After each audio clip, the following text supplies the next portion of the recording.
ओम नमः शिवाय। श्री शिव महापुराण वायवीय संहिता उत्तरखंड। प्रथम अध्याय। कार्तिकेय के जन्म की कथा। नारद जी ने कहा, हे पितामह, अब आप मुझे यह सुनाइए कि लोकहित कल्याण को प्राप्त करने वाले श्री शिव जी ने पार्वती के साथ क्या किया, उनके पुत्र कैसे हुए तथा तारकासुर का वध कैसे किया। यह सब कथा आप मुझसे कहिए। श्री सुत जी कहते हैं कि जब नारद ने ब्रह्मा जी से इस प्रकार पूछा तो ब्रह्मा जी ने अपने हृदय में अत्यंत प्रसन्न हुए। ब्रह्मा जी ने नारद से कहा कि मैं तुमको तारकासुर वध तथा स्वामी कार्तिकेय के जन्म की कथा कहता हूँ। ध्यान से सुनो। जब भगवान पार्वती के साथ कैलाश पर्वत पर आए तो उनकी अत्यंत शोभा हुई। उन्होंने वहां पर रहकर देवताओं का कार्य पूरा करने का विचार किया, इसलिए वे पार्वती के साथ विहार करने लगे। भगवान शंकर के गणों ने विभिन्न प्रकार के उत्सव मनाए। इधर देवता भी खुशी मनाते हुए अपने अपने धामों को चले गए। उसके बाद कल्याणकारक श्री शंकर जी गिरजा को लेकर एक अत्यंत सुंदर सजीव निर्जन स्थान पर चले गए और वहां रहकर गिरजा के साथ विहार करने लगे तथा उनको विहार करते हुए हजारों वर्ष व्यतीत हो गए, परंतु उनके कोई संतान न हुई। ऐसा चरित्र देखकर सभी देवता अत्यंत दुखी हुए और सब देवता मुझे ब्रह्मा को अग्रणी बनाकर भगवान श्री विष्णु के पास पहुंचे और उनकी विनती करके अपनी दुख की कथा कह सुनाई। तब भगवान सभी देवताओं की कातर वाणी को सुनकर इस प्रकार बोले कि हे देवताओं, जो दुखी जन प्रसन्नता के साथ भगवान शंकर की शरण में चले जाते हैं, उनके दुखों का अंत हो जाता है। तुम कहते हो कि भगवान वीरत नहीं होते, सो मेरा कहना है, जब कोई किसी को वीरत कराता है तो उसको भी नारी बिछो सहना पड़ता है। 1000 साल बाद वे स्वयं ही वीरत हो जाएंगे। मुनि दुर्वासा ने इंद्र और रंभा को वियोग कराया तो दुर्वासा को भी भारी बिछोह सहना पड़ा। बृहस्पति जी ने कामदेव का घृताची से वियोग कराया तो चंद्रमा ने उनकी स्त्री का हरण कर लिया। इस प्रकार वीरत के अनेकों उदाहरण हैं। इसलिए तुम्हारा शिवजी के पास 1000 साल बाद ही जाना उचित है। तब उस समय ऐसा उपाय करना कि उनका वीर्य पृथ्वी पर गिर पड़े, उसके स्कंद नाम का पुत्र प्राप्त होगा। अभी तुम अपने स्थान को जाओ। कमलाकांत विष्णु ऐसा कहकर अपने अंतपुर में गए। देवता भी अपने स्थान पर चले गए। शिव को पार्वती के साथ विहार करते 2 युग बीत गए। भगवान शंकर के विहार से भाराक्रांत पृथ्वी कांप उठी। तीनों भुवनों में भय व्याप्त हो गया। तब सब देवता फिर विष्णु की सेवा में पहुंचे। श्री विष्णु सब देवताओं सहित शिव के पास पहुंचे। वहां पर त्रिपुरारी उपस्थित न थे। तब वे शिव स्थान पर पहुंचकर शिवजी की स्तुति करने लगे।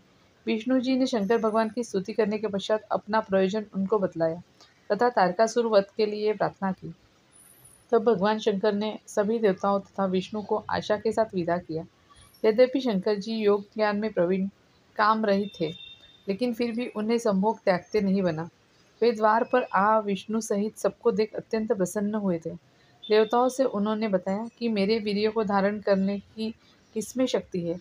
ऐसा कहकर उन्होंने अपने वीर्य को नीचे पृथ्वी की ओर गिरा दिया। तब देवताओं ने अग्निदेव से कहा कि तुम इस वीर्य का भक्षण करो। तब उस वीर्य का भक्षण अग्निदेव ने कर लिया। उसी समय पार्वती जी वहां पर आ गई तथा यह चरित्र देखकर वह अपने मन में अत्यंत क्रुद्ध हो अग्निदेव को शाप दिया कि तुम सर्वभक्षी हो, क्योंकि तुम सर्व देवताओं ने अपने स्वार्थवश ऐसा कृत्य किया है तथा हमारे विहार में विघ्न डाला है। अतः तुम सब भी वीरत हो वीर की यातना को प्राप्त होगे। ऐसा कहकर गिरिजा अपने स्थान को चली गई। इधर अग्निदेव वीर्य, अन्न इत्यादि भक्षण करने के कारण उनके गर्भ स्थित हो गए तथा शिव इच्छा में सब देवताओं की मति मलिन होने लगी। इससे दुखित होकर देवतागण विष्णु को लेकर शिवजी के पास आए और उनकी स्तुति करने लगे। गर्भाधान से युक्त अपना कष्ट कहा, इस वीर्य के ताप से हम जलते हैं।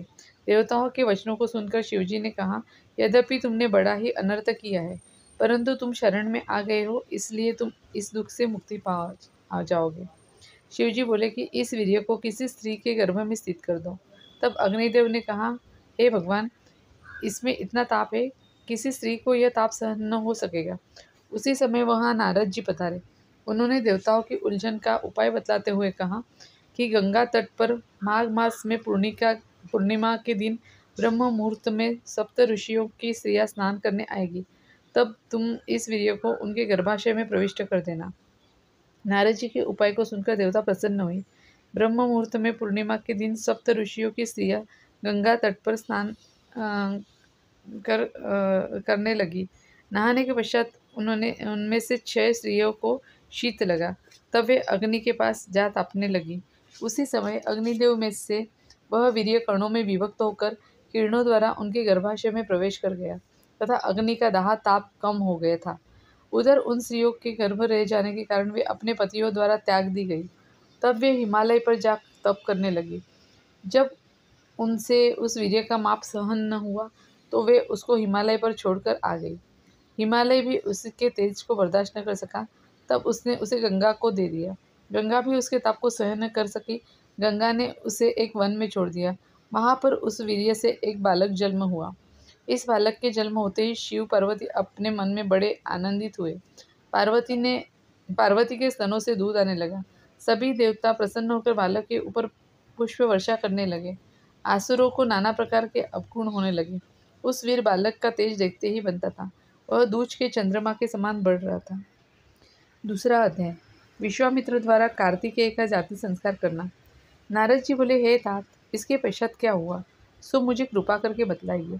श्री ब्रह्मा जी ने कहा, हे नारद, उसी समय विश्वामित्र जी शिव इच्छा से उधर आ निकले। उस बालक को देखकर बहुत ही प्रभावित हुए। तब उस बालक ने कहा, हे विश्वामित्र जी, मेरा संस्कार करो। तब उन्होंने कहा कि मैं क्षत्रिय हूँ। बालक बोला कि मैं तुमको वरदान देता हूँ कि तुम आज से ब्रह्मर्षि हो जाओ। वशिष्ठ आदि ऋषि तुम्हारा सम्मान करेंगे। तब विश्वामित्र जी ने प्रसन्न होकर उस बालक का जाति संस्कार किया। इधर एक ऋषि ने प्रेम से उस बालक को आलिंगित किया और वस्त्राभूषण आदि से युक्त कर दिया। वह बालक एक दिन एक अस्त्र लेकर विशाल पहाड़ों को खोदकर ढहाने लगा। उसको देखकर राजा इंद्र वहां पर आ गए। उन्होंने अपने बाण से उस पर प्रहार किया तो उस बालक से घोर पराक्रमी राक्षस उत्पन्न हो गए। इस प्रकार वहां पर 4 बार आक्रमण में 4 राक्षस उत्पन्न हो गए, जो 4 स्कंद के नाम से विख्यात हुए। तब उस बालक के कर्तव्यों को देखकर उस बालक को स्वर्ग में ले गए। वहां पर उसे बहुत से दुर्लभ अस्त्र शस्त्र प्रदान किए। एक दिन एक तालाब में 6 स्त्रियां वहां पर स्नान कर रही थी। वे दौड़ती आई और उस बालक को स्तनपान करने के लिए कहा। तब उस बालक ने 6 मुखों से स्तनपान किया। वे अपने मन में बहुत ही हर्षित हुई। एक दिन उस बालक ने वहां पर एक अद्भुत चरित्र किया कि एक आगंतुक ने उसका परिचय पूछा। तब वह बालक वहां से गुप्त हो गया। ब्रह्मा जी इस प्रकार कहने लगे, हे नारद, एक दिन पार्वती जी ने शिव जी से इस प्रकार पूछा कि हे नाथ, कृपा करके मुझको आप बड़ी तपस्या के बाद मिले हो। आपकी कृपा हुई तभी मैंने आपको पाया है, परंतु आप मुझे कृपा करके बतलावे उस वीर्य का क्या हुआ जो आपने पृथ्वी पर गिरा दिया। मेरे मन में उसको जानने की बड़ी लालसा है। तब शिवजी ने सभी सभासदों तथा देव ब्राह्मणों को बुलाकर पूछा कि मेरे वीर्य का क्या हुआ। वह नष्ट हो गया या किसी बालक ने उससे जन्म लिया है। भगवान के वचनों को सुनकर सब लोग भय से कांपने लगे और एक दूसरे के मुख दिखने लगे। तब विष्णु जी ने बताया कि हे ईश्वर, मैं आपको बतलाता हूँ। आपके वीर्य से एक बालक उत्पन्न हो गया है तथा उस वीर्य को किसने ग्रहण किया तथा उसका पालन जो कृतिकाओं द्वारा हुआ है, वह सब कथा कह सुनाई। कार्तिकेय के जन्म की बात मालूम होने के साथ शिवजी पार्वती जी आनंद में मग्न हो गए। फिर उन्होंने कार्तिकेय को स्वर्ग से बुलाने के लिए अपने गणों को हुक्म दे दिया। शिव गणों को लेकर जिनकी संख्या कई लाख थी, स्वर्ग में कृतिकाओं के यहाँ पहुंचकर उनका घर घेर लिया। कृतिकाएं एक बड़ी भारी सेना को देखकर कार्तिकेय जी से कहने लगी, बेटा, यह सब क्या है। तब कार्तिकेय ने बाहर निकलकर उनसे पूछा कि तुम सब कौन हो तथा यहाँ पर आने का क्या कारण है। तब शिवगण ने कहा, हे भाई, हम संहार करता शिवगण हैं तथा हम तुमको लेने के लिए आए हैं। तुम हमारे साथ चलो। तुमको यह कृति क्या पालेगी। पार्वती ने भी आपको बुलाया है। तब कार्तिकेय जी ने कहा कि पार्वती जी ने मुझको पालित नहीं किया है, परंतु वे मेरी धर्म की माता है। इनको भी मैं विस्मृत नहीं कर सकता हूँ। फिर भी मैं धर्म मातेश्वरी के पास अवश्य ही चलूँगा। इतना कहकर कार्तिकेय जी शिवजी के पास पहुँचने के लिए शिवगणों के साथ चलने लगे। पार्वती जी ने कार्तिकेय को लाने के लिए एक अद्भुत रथ भेजा था, जो कि विश्वकर्मा द्वारा बनाया गया था, जिसमें 100 पहिए लगे थे। वह बड़ा ही सुंदर तथा तीव्रगामी था। पार्षद उसे चारों ओर से घेरे हुए थे। उस रथ पर कार्तिकेय जी सवार हो गए। कृतिकाएं वहां पर अपने बाल बिखेर आ गई और कहने लगी कि हम तुम्हारी माताएं हैं, हमने तुमको प्यार दिया है, हम अब क्या करें। इस प्रकार वह पितृवियोग से मूर्छित हो गई। कार्तिकेय जी ने उनको आध्यात्मिक तथा सुखदायक ज्ञान देकर उनको मांगलिक असर पर साथ लेकर नंदीकेश्वर के साथ कैलाश पर्वत पर अक्षयमूल न्युग्रोथ वृक्ष के पास लाए। देवताओं ने उनके आगमन का समाचार शिवजी को दिया। विष्णु आदि देवताओं ने महर्षियों ने को साथ ले शिव गंगा पुत्र कुमार को देखने आए। उस समय शंख भेदी आदि बाजे बजने लगे। उस समय पति पुत्र वाली लक्ष्मी 30 सुहागिन स्त्रियों को सम्मुख कर उनको देखने के लिए आ गई। उस समय त्रैलोक्य कुमार का तेज अद्वितीय था। फिर शिव कुमार गणों सहित शिव मंदिर आए। शिवजी ने उन्हें अपने गोद में प्रेम से बिठाकर सुशोभित किया। कुमार शिव गले का हार राजा वासुकी को पकड़कर ताड़ित करते हुए खेलने लगे। तब इस दृश्य को शिवजी ने पार्वती को दिखलाया। कुमार की लीला से शिव अपने मन में बहुत प्रसन्न हुए। तब शंकर भगवान ने उनको एक रत्नजड़ित सिंहासन पर बैठाकर सब तीर्थों के जल तथा मंत्रों से उसका स्नान कराए।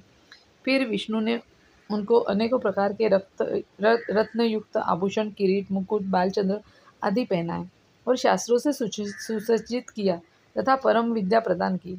सूर्य ने कवच दिया, इंद्र ने ऐरावत तथा वज्र प्रदान किया, कुबेर ने गदा दी तथा सभी देवताओं ने अपने अपने अस्त्र शस्त्र दिए। तब कुमार को इस प्रकार पदार्थ देते हुए रुद्र भगवान देवताओं को वर देने के लिए कहने लगे। तब देवताओं ने कहा कि यह सब आपको तारकासुर वध के लिए है, अतः हम सब कुमार को अग्रणी बना कर ले जाने की अनुमति चाहते हैं। तब शंकर भगवान ने सहर्ष ही कुमार को साथ जाने की आज्ञा दे दी। तब एक राजमहल कुमार को दे दिया गया। उसमें कुमार के लिए सभी दुर्लभ वस्तुएं तथा तक उपलब्ध थी। तब कुमार ने उन सबका स्वामित्व ग्रहण किया। तीसरा अध्याय, कार्तिकेय तथा तारकासुर का युद्ध।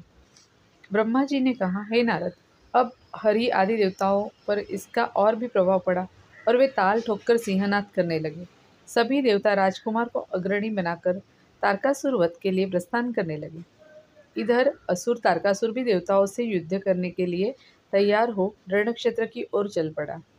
तारकासुर की सेना को देखकर देव सेना में सिंहनाद का घोर शब्द हुआ।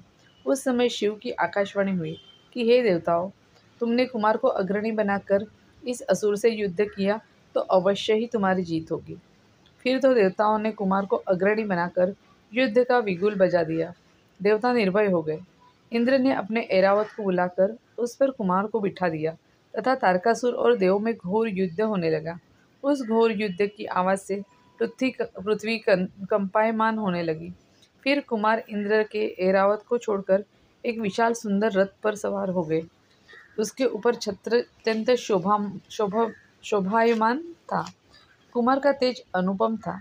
इधर युद्ध में एक दूसरे पर अत्यंत तीव्र प्रहार कर रुंड मुंड बिछाने लगे। रुधिर की नदी बहने लगी। सैकड़ों हजारों भूत प्रेत आ गए। गिदड़ शोर करने लगे तथा मांस भक्षण करने लगे। उसी समय तारकासुर ने एक बहुत बड़ी सेना लेकर देवताओं की एक सेना की टुकड़ी पर आक्रमण कर दिया। रोकने की कोशिश करने के लिए इंद्र आगे आए, परंतु तारकासुर को रोकने में समर्थ न रहे। तब तारकासुर इंद्र से अकेले ही युद्ध करने लगा। तब तो अन्य देवता भी पृथक पृथक युद्ध करने लगे। वायु सुवीर से तथा पवमान कुबेर से युद्ध करने लगे। कुंभ नामक राक्षस चंद्रमा से युद्ध करने लगे। इस घोर संग्राम में अनेकों सूर असुर कट कट कर धराशायी होने लगे। युद्ध भूमि लाशों से पटने लगी। ब्रह्मा जी बोले कि हे नारद, आगे युद्ध का हाल इस प्रकार है कि देवता असुरों में जब घोर विनाशकारी युद्ध आरंभ हुआ तो असुर सम्राट तारक ने देव सम्राट इंद्र पर एक शक्ति का प्रयोग किया, जिससे इंद्र घायल हो गए। इस प्रकार अपनी अस्त्र चलाने की निपुण शैली के कारण सभी लोकपालों को घायल कर दिया। यह चरित्र देखकर शंकरगण वीरभद्र ने क्रोध करके अपने वीरगणों से वेष्टित हो तारक के निकट जा उस पर भीषण मार करने लगे। सभी दैत्य मिलकर वीरभद्र से भीषण युद्ध करने लगे। त्रिशूल, पाशा, खड़ग, फारसा आदि आयुधों का खुलकर प्रयोग होने लगा। उसी समय तारक ने अपने अपने त्रिशूल से वीरभद्र को घायल कर दिया। वीरभद्र क्षण मात्र को मूर्छित हो गिर पड़ा। फिर तो और भी दैत्य उन पर आक्रमण कर मारने लगे। तब वीरभद्र होश में आ घोर युद्ध करने लगा। उसी समय शिवजी पास में आकर कहने लगे, हे वीरभद्र, तुम तारक के सामने से हट जाओ, तारक तुम्हारे से नहीं मरेगा। परंतु वीरभद्र बोला, हे प्रभु, मेरे होते हुए स्वामी युद्ध करे, यह शोभा नहीं देता। अभी तारक को मार देता हूँ। फिर वह युद्ध करने लगा। वीरभद्र इस प्रकार युद्ध करने लगा मानो ऋषभ से स्वयं शंकर लड़ रहे हो। कुछ कुछ ही देर में वीरभद्र की मार से असुर व्याकुल होने लगे। असुर रणक्षेत्र से भागने लगे। तब तो तारक 10,000 भुजाएं बनाकर देवों से लड़ने लगा। महाबली तारक ने क्षण मात्र में वीरभद्र को परास्त कर दिया। तब विष्णु आदि अपनी गदा लेकर आगे आए तो उसने उनको भी मार गिराया। विष्णु भगवान ने फिर उठकर अपना चक्र उस पर चलाया। चक्र से असुर घायल हो गया, परंतु फिर क्रोध कर विष्णु पर प्रहार करने लगा। विष्णु भी अपनी गदा से तारक पर प्रहार करने लगे। इस प्रकार सभी असुर और देवता आपस में नाना आयुध से घात प्रतिघात कर लड़ने लगे। चौथा अध्याय, कुमार कार्तिकेय द्वारा तारकासुर का वध करना। जब मैंने इस प्रकार देवताओं को लड़ते देखा तो कुमार के पास जाकर इस प्रकार कहने लगा कि हे कुमार, यह दैत्य विष्णु आदि देवताओं के प्रहार से नहीं मरेगा।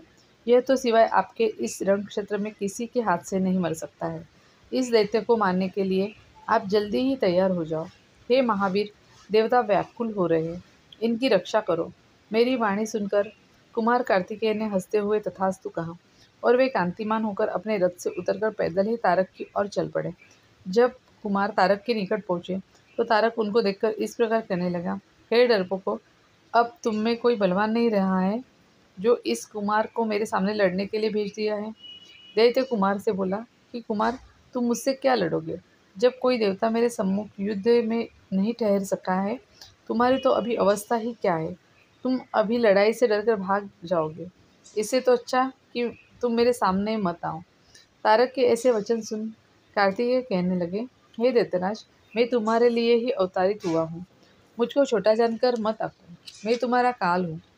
विष्णु, इंद्र आदि की निंदा के कारण तारक का पुण्य क्षीण हो चुका था। कार्तिकेय भी उससे लड़ने के लिए उद्यत हो गए थे।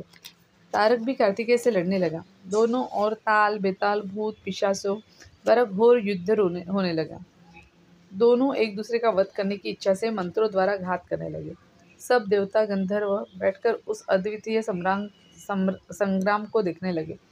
तब कुमार ने अपनी एक शक्ति का प्रयोग तारक के ऊपर किया। इधर तारक ने भी अपनी शक्ति चला दी। दोनों शक्ति एक दूसरे की शक्ति से टकरा गई, जिससे इतना घोर तथा भयंकर शब्द हुआ कि हजारों की तादाद में सूर असुरों के कान के पर्दे फट गए। सैकड़ों केवल डर के कारण अपनी जान को छोड़ बैठ। फिर तारक ने अपना अमोघ शस्त्र चलाया, जिसे वज्र द्वारा कुमार ने गगन में ही नष्ट कर दिया। तब तारक ने ब्रह्मास्त्र का प्रयोग किया, जिससे कुमार ने शक्ति द्वारा वापस ब्रह्मा के पास भेज दिया। तब तारक ने क्रोध में आकर हजारों की संख्या में अपने बाणों की वर्षा कर दी, जिससे सभी देवता जहाँ के तहाँ कैद में हो गए। हाहाकार होने लगा। देवताओं को दुखी जानकर कुमार तारक ने सारे माया रूपी बाणों को अपने एक बाण से ही चूर चूर कर दिया। उस समय तारक ने अति क्रोध कर वायु स्तंभन नामक एक अस्त्र चलाया, तो वायु का चलना बंद हो गया, जिससे सभी देवता फिर परेशान होकर कांपने लगे। मन में कहने लगे कि इस पापी की माया से कैसे छुटकारा मिले। तब सब देवता कुमार के पास आए और वायु के न चलने के बारे में बतलाया। तो कुमार सभी देवताओं को निर्भय कर कहने लगे, अब मैं अवश्य ही तारक का वध करूँगा, तुम सब चिंता मत करो। तब कुमार ने अपने माता पिता शंकर पार्वती के चरणों में ध्यान लगाकर प्रणाम किया तथा आशीर्वाद लेकर एक बार फिर असुर तारक को मारने के लिए सबसे बड़ी विशाल शक्ति, जिसका वार कभी खाली नहीं जाता, उस शक्ति का प्रयोग किया, जिससे तारक विदीर्ण होकर पृथ्वी पर गिर पड़ा। फिर कुमार ने उस पर कोई वार नहीं किया। तब असुरराज को गिरा देख बाकी सब असुरों को देवताओं ने मार कर भगा दिया। चारों ओर विजय के बाजे बजने लगे। देवताओं में खुशी की लहर फैल गई। आकाश से पुष्प वर्षा होने लगी। त्रिलोकी में सभी प्राणी आनंद में छा गए। कुमार को शिवगण कैलाश पर लेकर पहुंचे तो माँ पार्वती उन्हें अपने गोद में बिठाकर असीम प्यार करने लगी। शंकर भगवान ने भी प्यार किया। देवताओं और गणों ने मिलकर शंकर जी की स्तुति की। तब सभी देवता प्रणाम कर और आशीर्वाद प्राप्त कर अपने अपने धामों को चले गए। 5वां अध्याय, कार्तिकेय द्वारा वाणासुर तथा प्रलंबासुर का वध करना। ब्रह्मा जी बोले, हे नारद, इसी समय वाणासुर नाम के दैत्य से पीड़ित क्रोच नामक पर्वत ने कुमार के पास आकर उनकी बड़ी स्तुति की और कहा कि हे प्रभु, मुझे वाणासुर बड़ा कष्ट दे रहा है, आप मेरी रक्षा करें। क्रोच की स्तुति से प्रसन्न होकर स्कंद जी ने उसे सांत्वना दी और शिवजी का ध्यान कर वहीं से बैठे बैठे बाणासुर के लिए एक शक्ति छोड़ी, जो उसमें भर भस्म कर शीघ्र ही कुमार के पास लौट आई। कुमार ने क्रोध से कहा कि अब तुम निर्भय हो, अपने घर जाओ। राजा क्रोध कुमार का यह वचन सुनकर उनकी स्तुति करके अपने घर को लौट आया। वहां जाकर उसने शंकर जी के प्रसन्नार्थ उनके 3 लिंगों की स्थापना की, प्रतिध्नेश्वर, कपालेश्वर, कुमारेश्वर। वे तीनों ही लिंग सिद्धिदायक है। फिर देवगुरु बृहस्पति को आगे कर सब देवताओं ने कैलाश में जाने की इच्छा की, तो वहाँ प्रलंबासुर नामक दैत्य उपद्रव करने लगा। उससे पीड़ित शेष जी का पुत्र कुमुद कार्तिकेय की शरण में आया और गिरिजा पुत्र की स्तुति की। कार्तिकेय ने प्रसन्न हो शक्ति से प्रलंबासुर का संहार कर दिया। वह आसुर अपने अनुचरों सहित मारा गया। शेष पुत्र कुमुद शिव पुत्र की स्तुति कर अपने घर चला गया। कार्तिकेय का चरित्र मैंने कहा। जो मनुष्य इस चरित्र को पढ़ता है उसे शिवलोक की प्राप्ति होती है। 6वां अध्याय। कार्तिकेय का आसुरों पर विजय प्राप्त कर कैलाश को प्रस्थान करना। ब्रह्मा जी बोले, अब विष्णु आदि सब देवता महोत्सव कर कुमार को कैलाश पर चलने की प्रेरणा देने लगे। कार्तिकेय ने हिमालय को आशीर्वचन दे कुमार एक परम दिव्य विमान पर बैठ अपने साथ देवताओं को बैठा शिवजी की जय बोलते हुए उनके पास आए। आनंद ध्वनि करते हुए सब शिवजी के पास पहुँचे। विष्णु आदि ने शिवजी को प्रणाम कर उनकी स्तुति की। कुमार भी बड़ी नम्रता से विमान से उतर सिंहासन पर बैठे और शिव पार्वती को प्रणाम किया। शंकर जी ने आनंद में आकर पुत्र का मुख चुंबन किया। तारक संहारक महाप्रभु ने कुमार पर बड़ा स्नेह किया। पार्वती ने भी कुमार को उठाकर गोद में बिठा लिया और शीर पर हाथ रखकर चुंबन किया। शिव पार्वती का उन पर बड़ा प्रेम हुआ। शिव मंदिर में बड़ा उत्सव मनाया गया। नमस्कार और जय का शब्द हुआ। विष्णु आदि ने स्कंद जी को आगे कर शिव जी की बड़ी स्तुति की। शंकर जी प्रसन्न हो हंसने लगे। फिर विष्णु आदि देवताओं से बोले, मैं दुष्टों को मारने वाला शंकर हूँ। मैं सबका कर्ता, भरता, हरता और विकार रहित हूँ। तुम पर जब दुख पड़े मुझे स्मरण करो, मैं तुम्हें सुखी करूँगा। यह सुन कुमार सहित सब देवता हर्षित हो अपने स्थान को चले गए। कुमार अपने माता पिता शिव पार्वती के पास उसी पर्वत पर निवास करने लगे। हे नारद, यह मैंने तुमसे कुमार के सब चरित्र कहे। अब आगे क्या सुनना चाहते हो वह कहो। ओम नमः शिवाय।